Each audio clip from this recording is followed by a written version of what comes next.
Welcome to Biohacking with Brittany, and thank you for tuning in to another episode this week. This is a place where I talk about health and wellness and biohacking and my own journey, as well as women's health and functional medicine and all sorts of things like that. And today we are diving into cancer. This is something that is completely out of my scope, and it was awesome to have Dr. Lori come on the show, a fellow Canadian, as we discussed cancer and her treatments for it and what she sees. So she is a naturopathic doctor and she helps patients in a very holistic manner when it comes to cancer. So we dive all into that. We dive into practical tips and strategies that her cancer patients use to really boost their health and feel better. We also talk about misconceptions and myths when it comes to cancer care and why they are kind of so mainstream now. So it's a very interesting episode. I know you're going to learn a lot from it. We even talk about fasting and how fasting can impact cancer cells and aging and longevity and everything like that. A shout out to Inside Tracker. I'm getting tested again with them. This is who I get tested when I get my hormones tested. I get asked that so frequently on Instagram.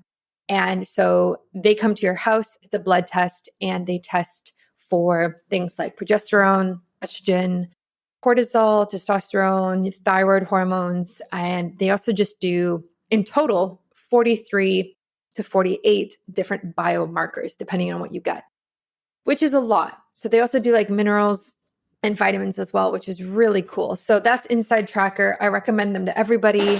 They are having a massive Black Friday sale right now. So definitely check them out if you haven't yet.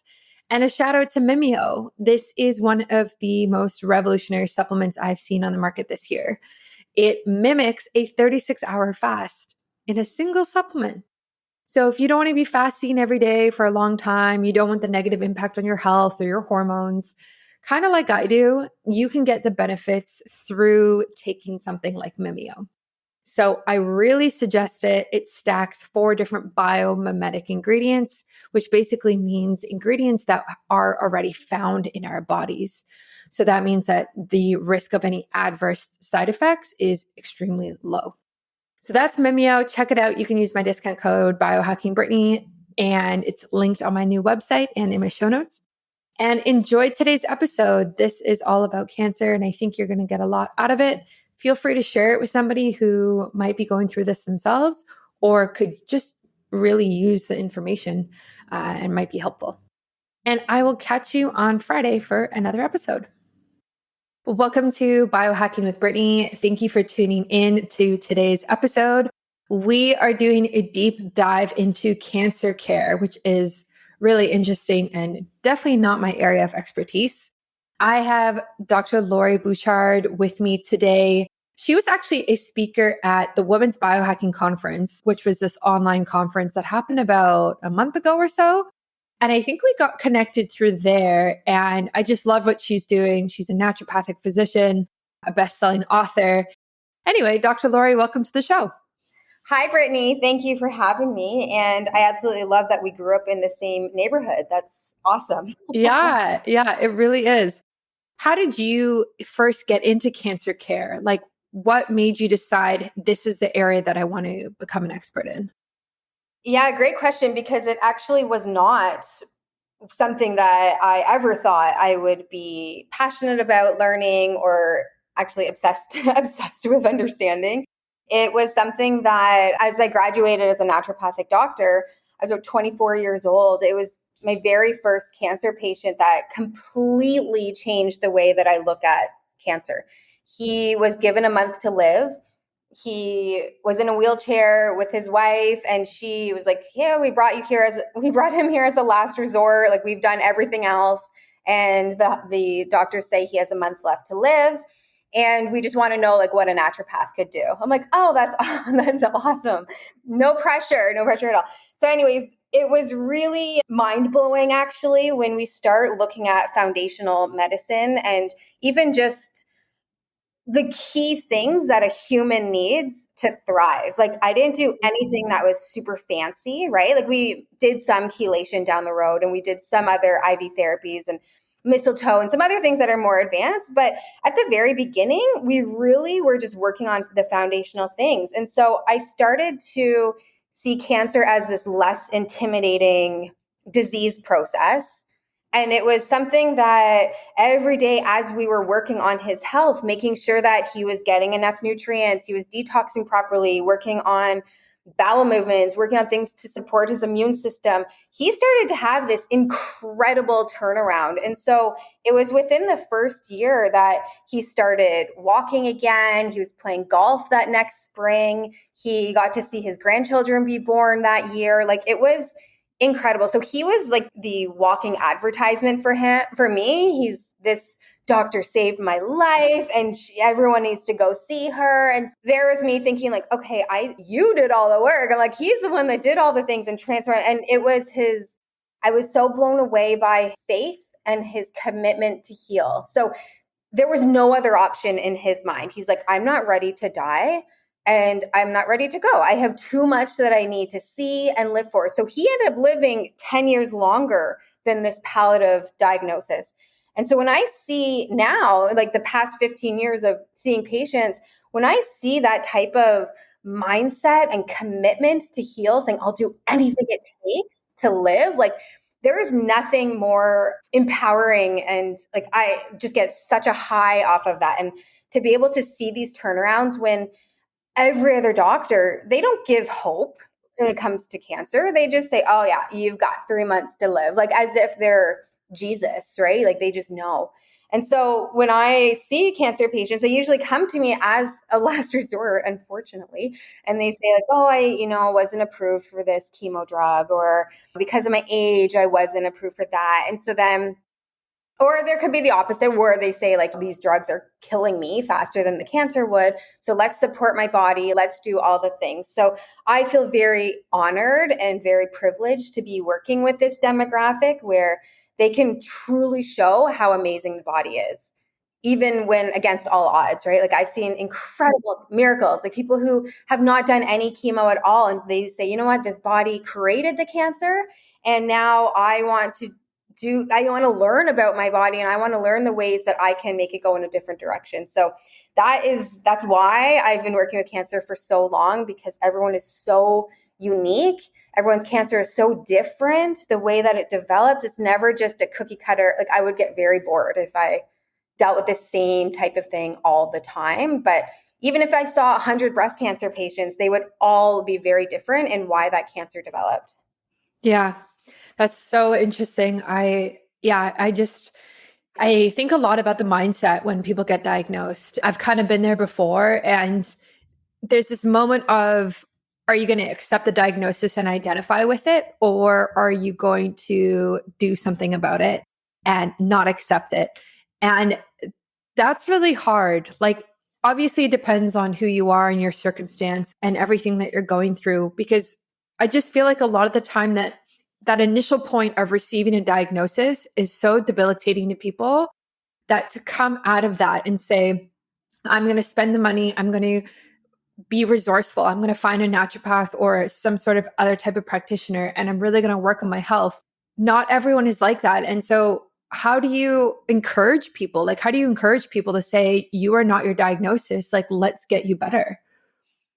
Yeah, and I do believe a lot of that mindset is your own upbringing, like what we were talking about at the beginning. If you put your whole health in the doctor's hands and you look at the doctor as their God, and then they give you this diagnosis that you see as a death sentence, and your whole life you rely on this medical system to save you, then it's really hard for me to say, no, you can do this. Like you can defy those stats. You can do that. It is I don't have people that come to see me that are negative and don't want to be there. Like everyone that sees me is very convinced. They're like, I'm going to show this doctor that my body is amazing, and I'm going to show them that I can do this. And, they're out to live and to thrive. And so I have never had success with patients who are there because their wife forced them, or because someone said, oh yeah, I heard that she got really good results with cancer patient, you should go see them. And if they're kind of like, I'll check it out. And they're there just to kind of like dabble. If in their head, they believe that there's nothing else you can do, there's nothing else you can do. And there's no convincing. There's actually a really good book on this. Dr. Bernie Siegel, he's a surgeon for oncology. And he wrote a book. What is it called? Love, Medicine, and Miracles, I believe. And he would have his patients, before they go into surgery, he would have his patients write out or draw a picture of the successful outcome of the surgery. So just say they, I don't know, had a tumor in their femur. And then he wanted to see what the healthy system, like he wanted the patient to fully believe that they would be healthy after the surgery. But if they did a drawing that was like dark and bloody and just like very just unsuccessful, he wouldn't actually do the surgery on them. He's like, I will get results with people that do not believe that their body is going to heal. Wow. That's very profound. I think it's interesting, this concept of like trusting your body over trusting the doctor, because that's exactly how I feel. And I think a lot of people do end up getting there. And I think for me, and from what I've seen and when I've talked to other people, the way that people a lot of the time get to that thinking is because the healthcare system has failed them in some regard. So for me, it was like I was on a bunch of antibiotics as a kid, recommendations over and over again. And then I became a teenager and had a slew of gut health problems, which led to hormonal problems. And then I went on birth control, again, trusting my doctor, which led to more problems. So all of these things that ended up happening when I trusted the medical system and it failed me. And now I don't, it sounds bad, but I don't necessarily, like, it has its place in society, absolutely. But I 100% trust my body more than I trust any single doctor, for sure. But it took a lot of, there's been failures for me to actually reach that point. All right. I know that so many of us struggle with our hormones. We have a lot of confusion around our menstrual cycles, ovulation, having our periods, regulating it, and really just minimizing the symptoms that we often deal with. I have been there. I've had a mild PCOS diagnosis. I have had irregular cycles since I've been off birth control. I've had a ovarian cyst. And honestly, I've been through a lot when it comes to hormones in the last few years. So out of that, I really taught myself about cycle syncing. And this is the idea that during different phases of the cycle, we are doing different things. We are eating different foods, taking different supplements, or drinking different teas for the nutrients, exercising differently in response to where our hormones are at that time. And through living in this ebb and flow of our cycle, we can actually feel better. We can look better. Our hormones are happier. We're mentally better. We can sleep better. And this is exactly what I found. So I took everything that I did, I put it into an easy peasy guide for you. It's called the Ebb and Flow Cycle Guide. It's on my website. Go and grab it right now. This is literally going to solve all of your hormone issues. I'm not kidding. It's so good. And it's so easy to read as well. I also added in a part about seed cycling because I know so many of you are interested in seed cycling as well. So that means, what seeds do we take during which phase of the cycle? These seeds have different phytonutrients in it that can help with the different hormones during the different phases. And I've also included over 30 recipes that are super tasty as a bonus. So these recipes are designed for the different phases. So you can have certain ones during your period, during ovulation, and things like that. And of course, I included biohacks. I included which biohacks to do around ovulation to optimize that, how to optimize your menstrual cycle or your menstruation during your period, and everything like that. Everything from castor oil packs to acupuncture to red light therapy to healing baths that I love. That is what I did. So this is my Ebb and Flow Cycle Guide. You can grab it on my website right now, biohackingbrittany.com. Go for it. And I hope you really enjoy it. There's been over 500 that have been bought already, which is so amazing to see. And I'm just so thankful that I get to help women with their hormones and on their health journey. Yeah. And I just actually had a patient recently who She was convinced to do a surgery to remove precancerous cells in her uterus. And so they weren't even sure if it was cancer or not. And they did a tissue biopsy that showed inconclusive. But the doctor, the surgeon, was so convincing to this patient that if she didn't take out, like have a full hysterectomy, that she's going to be dead by the end of the year. Like the cancer is going to spread everywhere. And she was asking me, she's like, what should I do? And her blood work actually looked good. It didn't look like she was in a scary, diseased, cancering situation. And so I said, there's a lot that we can do. And so she started fasting and she started implementing a lot of the tools that help, assuming, just say it was a cancer. So this patient, you know what, I still think I should have that surgery. And I'm like blown away that the influence and the fear that was imposed. And I can't blame her because, like I said, if she was raised thinking like this doctor knows everything and he's done these surgeries all the time and he knows what he's talking about, then anyway, she went ahead and had the full hysterectomy and she was only in her 40s. It's not like she's, older than 70, you don't need any of the reproductive anymore. But still, even if you're over 70, you taking away organs, things are going to sag differently. Your body, you were born with these certain organs for a reason. Anyways, and so she had the surgery, and lo and behold, it was not cancer. There was no cancer found. So even I believe the work that we did for 6 months of waiting for a surgery, there's no repeat tissue biopsy to know like, okay, is it gone now? Because all the amazing work that we've done. She just went ahead and did the surgery. And I'm like, aren't you so annoyed that you went Yeah. through this? And she's like, no, I'm just so happy it wasn't cancer. I'm like, ah.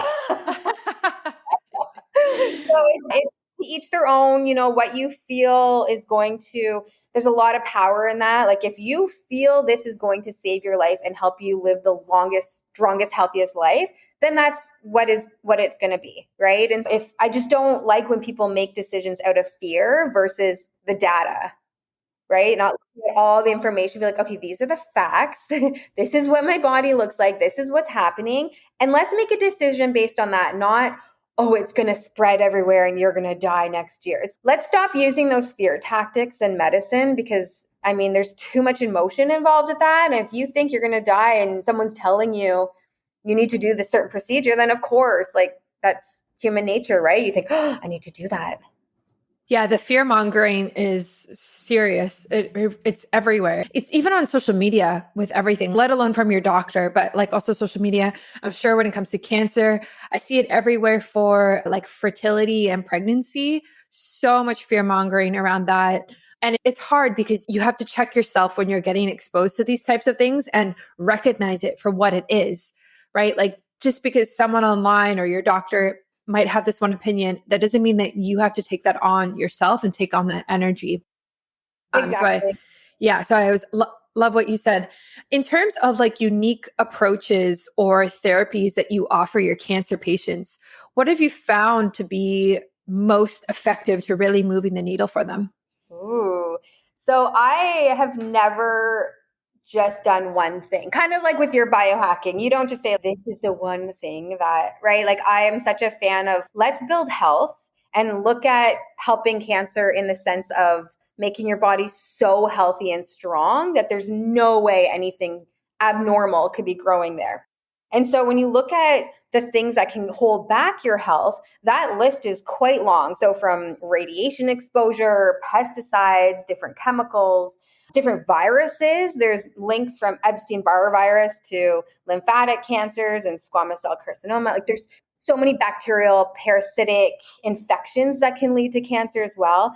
Heavy metals, different, any kind of pesticide that could affect your immune system and cause this disruption. So even like mold and mycotoxins. So it really does involve looking at the broad spectrum. And I would say my approach is understanding why is the cancer even there in the first place. So I would never say there's one tool that I found the most successful with everyone. It really comes down to pinpointing what are the top drivers that is driving this cancering process in the first place. For example, if someone has cervical cancer and they are positive for Epstein-Barr virus, but they've never dealt with the virus, you can be doing this like high dose vitamin C, you can be doing mistletoe, you can be doing all the red light and all the PEMF therapies and fasting and all, you can do it all. But if you haven't done a protocol that's really honing in on the virus, I mean, you're missing the boat completely. That's interesting. I know like with Epstein-Barr, it can also be dormant, right? A lot of people have it, but it's just actually not activated in the body. Exactly. And so I do a lot of testing for the latent viruses as well. So any pathogens that could just be lying around. And it does go back to, you know, you look at the germ theory, right? Like how come everybody with Epstein-Barr doesn't develop a type of cancer? So it is more about like the body that it's holding on to it as well. So you have have this dormant Epstein-Barr virus, and then you've got high stress and high cortisol. You have high blood sugar issues. You know, if there's constant insulin spikes, you look at all the things. It's like filling up a cup, right? Like you just keep on adding and adding and adding. Eventually that cup is overflowing and boom, there's cancer. Like it's really as simple as all the pieces to the puzzle, just saying, okay, now your body is like screaming at you, like help, I need to make a change. Yeah, absolutely. It's interesting when you think about the root cause approach that people talk about, which I still believe in. And I do think there is like a root cause to most things. But then at the same time, everything is so connected in the body that to find like a singular root cause, like you could even narrow it down so much to like cellular malfunction, right? And like, how do you even go past that? Like genetics, and then there's epigenetics, and you can turn your genes on and off. And it's interesting when you think about it from that perspective of maybe there isn't actually a single root cause for cancer or other health issues that people have. It's multifaceted. And then when you understand that, it's like, then we should take a multifaceted approach to healing and a holistic approach, which means nutrition, lifestyle, stress management, all of these other things, rather than just like, hey, take this single medication and it's going to work.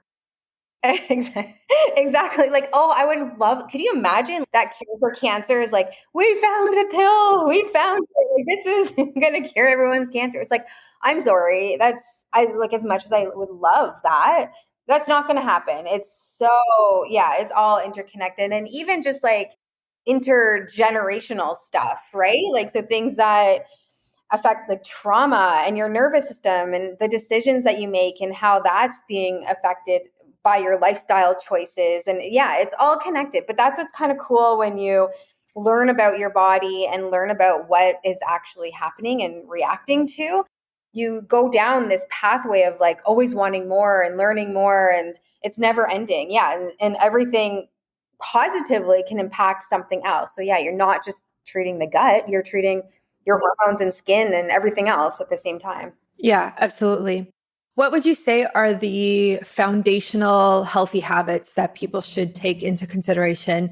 Maybe if they have been diagnosed with cancer or precancerous, or they're on the healing journey somewhere with it. What would you say those are? That's a good question. Just last night, I did a talk on that, on the top 3 strategies that you can do to lower your cancer risk and lower cancer growth. So I can actually post that on my website if that's something people are interested in. It was an hour of just talking about the top 3 things. But yeah, so basically, to now that it's all fresh in my in my memory here, the top one I would say is, like I said, getting your thorough testing done. So knowing what your foundational health looks like. So just getting a full metabolic blood panel done. That's something that everyone should know, like at least once a year, saying, okay, what's my inflammation like? What's my glucose like? You can even get tumor markers checked. If there's circulating tumor cells, you can see what's going on with your body and your immune system. But as far as strategies and like, okay, just say there's things that are coming up on the blood work that's kind of pointing in a cancering direction, the best, I would say the easiest and best thing you can do is start fasting. So at least 13 hours every single night. So just say 7 p.m. until 8 a.m. You have nothing except water and maybe a black coffee in the morning, or a herbal tea, nothing that spikes your glucose levels.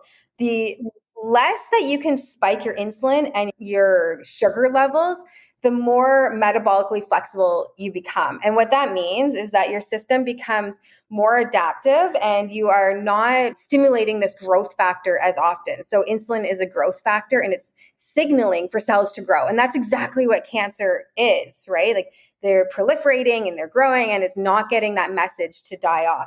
So fasting is a really important strategy with cancer or not, just to limit your eating window. Some people do really well. Just say you have really high inflammation and you're pre-diabetic and there's a lot of just cancering happening in the body. If you even do like a 16-hour fast, you would be shocked how just fasting for 16 hours can drastically change what all those numbers look like. It's free and it's not, it doesn't cost any money to do that. The only thing is it takes willpower. Like you have to control like how often you're eating. And I find, especially with my own children, they're raised to think like they should be eating all the time. Like they constantly are hungry. And as a child, that's fine. Like you're growing and you want that growth factor to be constantly insulin being spiked. However, as an adult, like that is not important. So those habits that they have as a growing child, they have to change as soon as you are in your teenage years and you don't need to be eating all the time. But then also your choices, right? Like if children are constantly having carbs and having more sugars, then you're going to get these blood sugar dips and then also feel hungry all the time. So looking at the types of food you are eating in that eating window, more proteins, more fats, less of the carbohydrates, and more carbohydrate restriction is huge when it comes to cancer care. That makes a lot of sense, through the processes of cellular autophagy and just being able to clean out old cells or malfunctioning cells. That makes sense. It's interesting that you recommend at least 13 hours. Like from what I understand, most benefits come from after 16 hours, I think it is. And I also find it interesting that you actually have to recommend that to people, because if you stop eating dinner at like 7 p.m. and then you start breakfast at 8 a.m., isn't that like typically what the average person does? You would think, and you would not believe how many comments I get where people are saying like, no, my doctor said that fasting is horrible for me because I can't afford to lose weight. So I should be having so much food, eating all the time. I'm like, no, no, no. Like we do not need to be eating until the middle of the night. And so exactly, it's all about just creating these healthy habits that is benefiting your system in the long run. Yeah, it should not be like to eat in 10 hours, 10-hour time frame in the day. That's a long time. That doesn't seem like it's way out there. Yeah, exactly. Do you ever recommend longer fasts, like 36 hours or anything like that? Absolutely, absolutely. Yeah, that's where actually where the magic starts to happen. And in my clinic in Ontario, we actually have people, they live in or they'll rent out space in the condo right above the clinic. And so they'll come for an entire week and we put them on a medically supervised fast. And so there's ways to go about like weaning into this fasting process, because if you just, you're used to eating all the time and then you're thrown into a 5-day fast, you're going to be extremely miserable and it'll be very challenging. So there's ways that you can lower the carb load and wean into this fast. But I have seen incredible changes where people get their blood work done, their liver enzymes, ESR, CRP levels, like inflammatory levels on day one. And then we check again the following Monday after a 5-day long fast. And all of those numbers are at least cut in half. Like it's so powerful what the body can do and how it can change when just given a break from food. So when those ketones are high, and we check ketones as well. So day one, it would be like 0.1 or 0.2, like barely making any ketones at all. But day 5, they're in like the 1-2 range. And so everyone feels amazing by the day 5. They are, just so energetic and feeling like mental clarity is there, less joint pain. They just feel like they can rule the world. But day 3, they're like, oh my God, how long do I have to do this? But I've seen for many like chronic health conditions, sometimes you need to have that type of intervention where that's the only thing that can really turn someone's health around.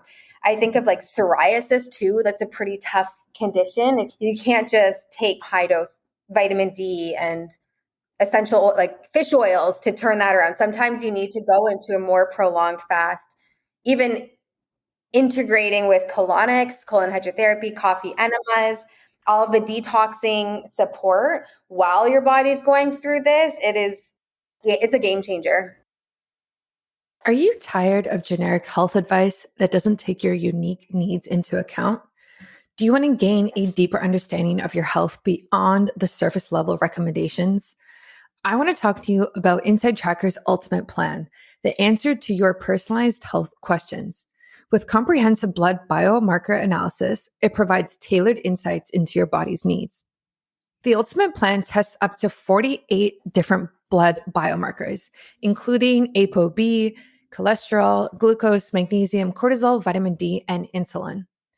This comprehensive analysis extends your lifespan or health span and guides you to a longer and healthier life. Inside Tracker goes beyond generic clinically normal ranges to unveil your body's unique optimal biomarker zones, revealing where you're optimized and where your improvements can be made.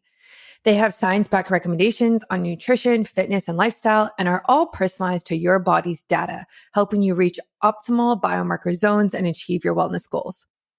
Now, with insulin testing included, you'll have the key to sustained energy and an early warning system for chronic diseases. This is actually really important. High insulin levels can increase the risk of conditions like heart disease, Alzheimer's, type 2 diabetes, obesity, and more. Inside Tracker's measurements and recommendations can help you maintain healthy insulin levels. So, are you ready to control your health in a new and personalized way? This is the test that I do every few months, and I am obsessed with it. And I change my healthy habits and my nutrition and my supplements based off of this data. You can go to insidetracker.com/biohackingwithbrittany and you will get 20% off. You can use my discount code biohackingbrittany. It's linked on my website and linked in the show notes. So definitely check that out if you want to do an at-home blood biomarker test that looks at over 48 different biomarkers for you so that you can start optimizing your health today. Have you ever worked with women who are pregnant or breastfeeding with a cancer diagnosis? Yes, I have. And they usually actually a lot of them don't even know that it's cancer until afterwards. So they'll feel the lump, but when you're breastfeeding, obviously it's really challenging to know if it's just milk ducts that are inflamed versus if it is a cancering process. And I've had a few women go on chemotherapy throughout their pregnancy and throughout nursing, and the doctors have told them it's completely fine and that it won't affect the baby and it won't pass through the placenta. And it makes me really sad to think about that. So I always encourage to hold off on anything that's toxic while you're nursing another human life. Do all the cleanup work, do all the hormone balancing, all the things. And then, if you do need chemo afterwards, but by the time you start cleaning up your body and balancing hormones afterwards, usually you don't need to have those interventions. Do you recommend fasting for those types of women? No. I mean, if you've ever been pregnant, it's really hard to tell someone like, I encourage healthy eating while you're pregnant. I don't advise restriction at all. I think, you have another life inside of you and those urges can be quite strong. And so if you feel the need to eat, then I say go for it. And you have to just pick the healthier choices. So often too, when someone's pregnant, they just do not get nearly the amount of protein that they need. And so if they're lacking in that department, then of course you're going to be craving carbs and juices and desserts and all of those things. And that's when the problems happen. But like we said, doing a 13-hour fast, that's the normal thing. Like that is definitely recommended, right? Even 14 hours where you're not doing these extended longer fasts. Just the time restriction from a very minimal amount. But yeah, focusing on health, like really just powering in the body, how much you can get in to help grow a human. Yeah, a friend of mine is pregnant and she's pregnant with her second, and they found cancer in her skin. I don't know the proper terminology, but essentially she had like a growth and it was on her face and she was noticing that it was changing. And so she had to get it surgically removed while pregnant. She's due in December. And it was obviously just like traumatic to even understand that while being pregnant.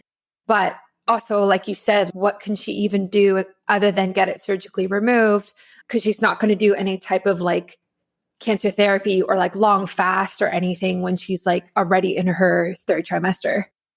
Exactly. However, there's a lot of natural things you can get started on right away. So this is not intended to be medical advice for your friend, but things like melatonin is incredible for inducing apoptosis and abnormal cell growth. It helps with balancing hormones as well. So it's not going to be stimulating or suppressing estrogen. So it's melatonin's fantastic. Also, mistletoe, you could do that while you're pregnant as well. Like, I feel like everything, no matter what you take, they'll say do not take during pregnancy. So probably on the bottle saying do not take it, besides from obviously prenatals, but there's a lot that you can do if you are pregnant and you want to support your body. So even, yeah, like just cutting out, doing maybe like not fasting mimicking diets, but just, yeah, just really cleaning up them. Because we know like too much sugar, too much cortisol, too many of these like growth factors, that's going to make the cancering situation worse. And like you said, like getting enough protein in as well is so important. And that's actually really hard. Like I'm a nutritionist and I still day to day think like, did I get enough protein today? I know I got enough healthy fat because I love fat. And I'm like consciously adding it into my diet everywhere. And carbs as well, like healthy carbs from like yams and stuff like that. But the protein and thinking about how much you need is really tough. Do you have any recommendations for people listening who think, hey, maybe I'm actually not getting enough protein day to day? Yeah, and so at minimum, I mean, if you're trying to lose weight or gain weight, I mean, it could be different, but you want to get at least zero point 0.8 grams of protein per kilogram of body weight. So that's like the bare minimum of what a human needs for just healthy cell replication and just for healthy growth and hormones. If you're trying to build muscle, and that's where I'm at right now, I work out quite a bit and I have to get around 1.2 grams of protein per kilogram. And so that's really tough to get when you're trying to just at least get that zero point 0.8 level. And so some things that I do that just make it super easy is I'll have a protein powder, something that I just like mix with water. So I don't have to make like a whole production out of it, a whole big smoothie. But I find a protein powder that I like. I really like the ones that are dehydrated. It sounds so nasty, but dehydrated beef. So it doesn't spike my glucose at all. A lot of the protein powders actually have high carbohydrate load in there as well. So I'll just do this amino acid combination, and that's 20 grams right there. So if I'm like in between meals or right after a workout, I would have that. Another thing that I use for my kids is I'll make these energy balls. And so I'll just like the easiest combination, I'll just look in my fridge, I'll find flax seeds, I'll find hemp seeds, chia seeds.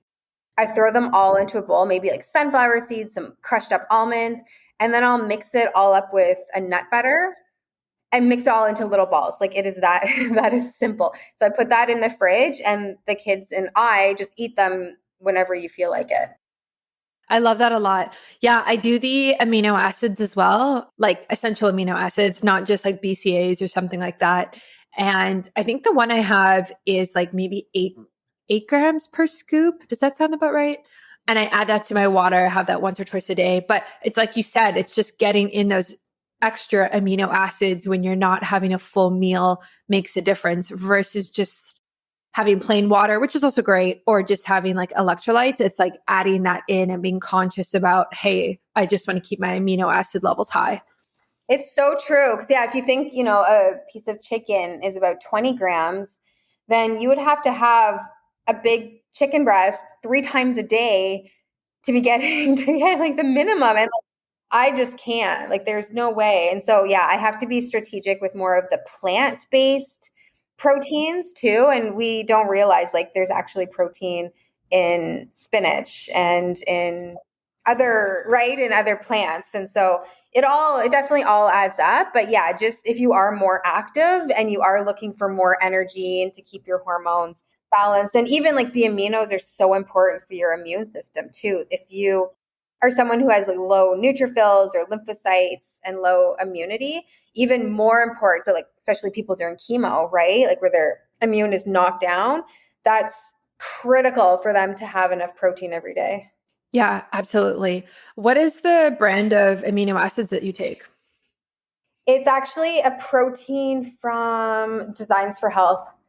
They have a really great line, Pure Paleo, I believe it's called. I really like to alternate. Like sometimes I'll use the Ultra Meal from Metagenics. Does Zymogen have a good one too? Most of the companies, you just want to look for ones that don't have much carbs. So I would say like you want to make it under 5 grams of carbohydrates.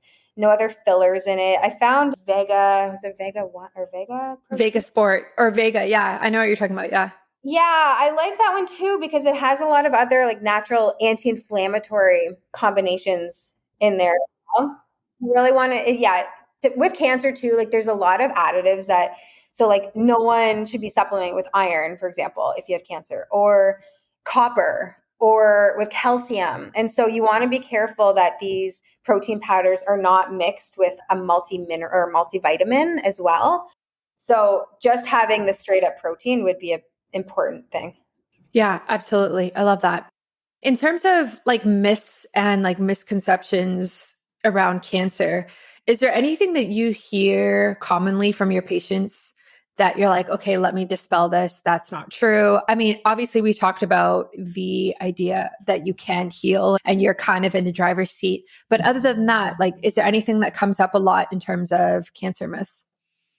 Yeah, a lot of people feel like they have to choose conventional medicine or natural, like not natural, but more like integrative or naturopathic medicine. So a lot of people I've heard where they're like, oh, I'm going to come see you after my chemotherapy is done. And my doctor kind of gives me this green light.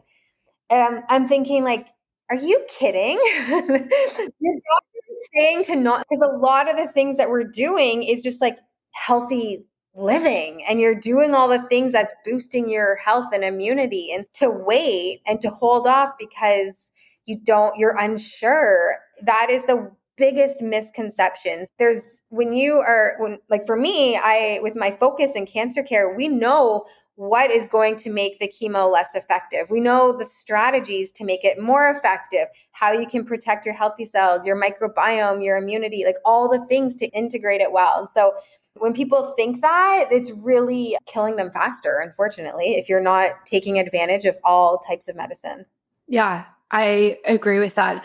I think there's something really beautiful about like having a team of practitioners. And obviously, people who have that are very privileged financially and also being able to have access to that type of care.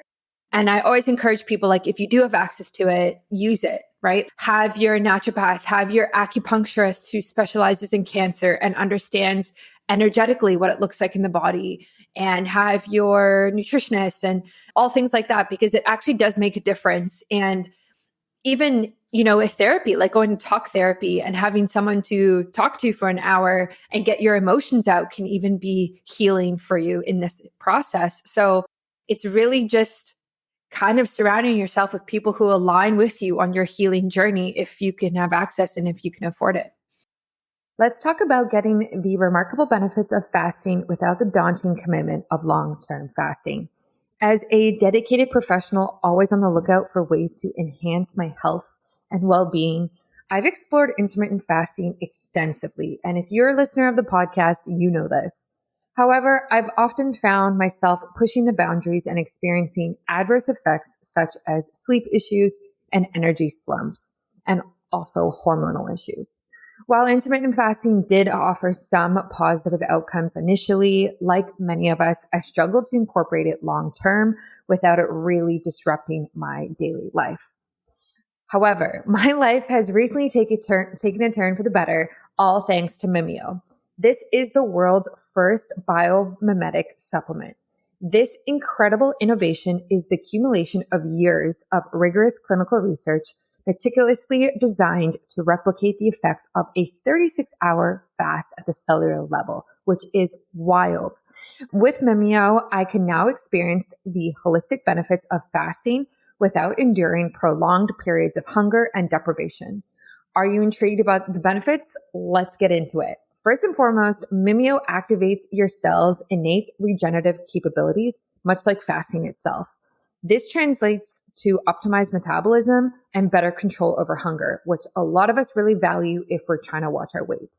Secondly, it significantly boosts energy levels and accelerates recovery, making it an absolute game changer for active individuals like myself.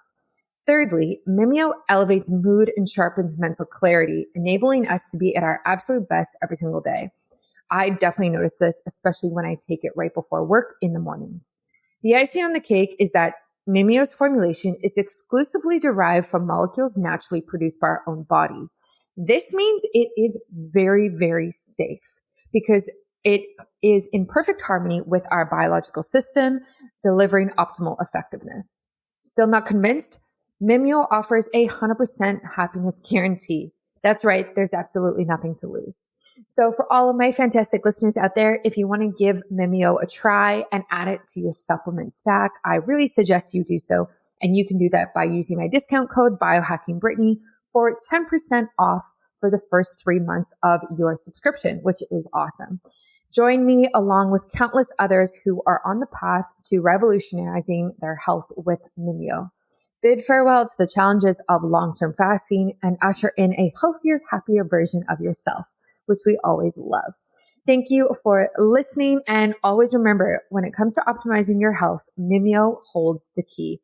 Visit their website, linked in my show notes and on my website as well, and embark on your journey towards a better you now.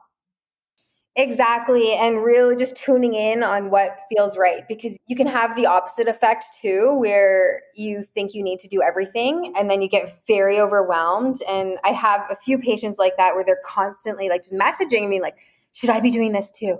Should I be doing this? And oh, I've heard about this. Should I be doing this? And it's a cancer diagnosis. I totally understand like what else, right? Like I want to take advantage of it all. But then you can hit a point where it's like, okay, what I'm doing is working and it's enough. And I don't need to overwhelm myself with all the things. But if you feel the need and you want to get Reiki, go have Reiki. If you feel like you need to pray with essential oils right there, like do it. Do all the things that you feel in your heart is going to get you stronger. And nobody should tell you, oh no, you hold off on that until I say so. Like that is ego talking, and everyone is entitled to use everything that works, right? That makes you feel strong. Yeah, because at the end of the day, like even if you don't believe in it or like another practitioner doesn't believe in it, if it helps the patient mentally feel better, even for a short period of time, it's worth it. You have to let that patient go through that and experience that.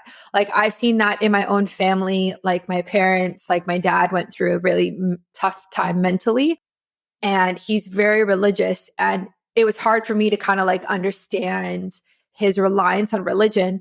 But then I started looking at it from a health perspective and realizing like his reliance on religion actually has given him faith and hope and has gotten him out of a very hard place mentally.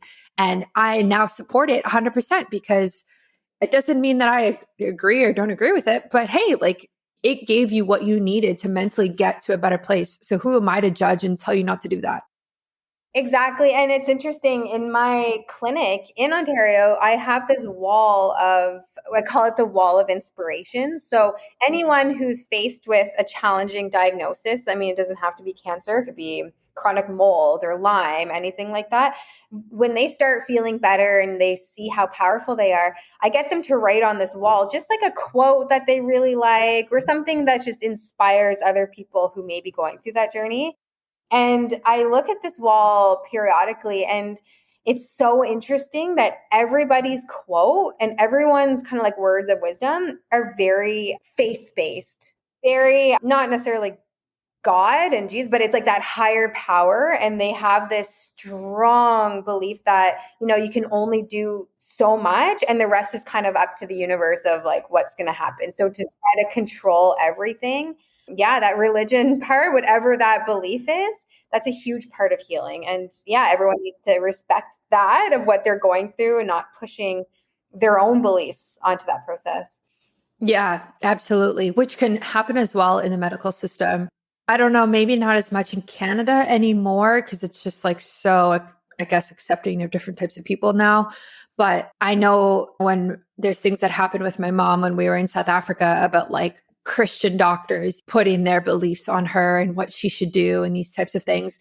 I think it's really just being an advocate for yourself and whatever you think is going to help you heal, as long as it's not harmful to you or other people. Like, I think that's fine. And you stick to what works for you. It's so true. I had a patient with kidney cancer, and every doctor's, you need to have this surgery, you need to take it out. And I was actually blown away on how strong-willed he was. He's like, no, no, no, no, no. Like, I'm going to be doing everything that my body can do to heal and to build strength and to get rid of this cancer naturally. And every time he did the 3-month ultrasound, the doctor's like, oh my God, you need to get this surgery done, and really imposing like now the urgency. It was about 2 years of working together where now he has this ultrasound. There is no blood flow going to the, like it's like a dead tissue there. It's completely necrotic. There's nothing growing. It's literally just like no blood flow going there. And for the first time, his doctor's like, oh, I guess there's nothing to operate on. There's nothing that Wow. you don't need to have that. So it just shows how, if in your core you believe a certain way is going to heal you, stay strong with that and really just go to the people that are going to make that happen. Because if he kept, he could have had that surgery, he could have removed one kidney, like he could have done all the things they said, but for him to be so, has that faith of like, no, no, no, no, I believe that this is what I need to do to heal. And look at it, like he's cancer free. He still goes for his checkups, but there's nothing there to operate on. Like they're like, okay, you don't need to, I guess you don't need surgery because there's no action going on there. I love that. Good for him. That's awesome. Right? But it's like a solid 2 years of hearing that stuff, like hearing it where they're telling you need to be doing it. So that takes a lot of strength. And I can see how, to hear that again and again and again can kind of wear you down. But yeah, he's pretty amazing. Yeah, absolutely. I totally agree. If people want to work with you or they want to share your work with somebody who potentially has cancer, how can they do that and where can they find you? Yeah, a good start is going to drlori.ca, so drlori.ca, and we can have a quick conversation just to see if I'm a good fit for you. So you can book yourself into my calendar. I offer free 15-minute calls just to see like if we would be a good fit. And I think it's important that every person with a health issue interviews their team. So you want to know like, what are your thoughts on this? How would you approach this? Do we have a connection? It's like online dating. You need to know if this is going to work. Like it's going to be a long journey of working together. And if it's not, like that 15-minute usually can rule that out. So I would recommend if anyone is looking to work with me that they go to drlori.ca and you can book in that call. Amazing. I will link that in the show notes and on my website for everybody to find you super easily. And thank you so much for coming on the podcast. This has been great and very enlightening, and I think very inspirational for everybody listening. Well, thank you so much for having me. This was fun. Thanks for listening to another episode of Biohacking with Brittany. If you're interested in finding the show notes or the sponsors for this episode, you can do so on my website, which is biohackingbrittany.com. Remember to follow me on Instagram where I'm most active. My handle is @biohackingbrittany. And if you're interested in working together and you want to email me directly, you can do that. My email is info@biohackingbrittany.com. And I look forward to hearing from you and having you tune in next week.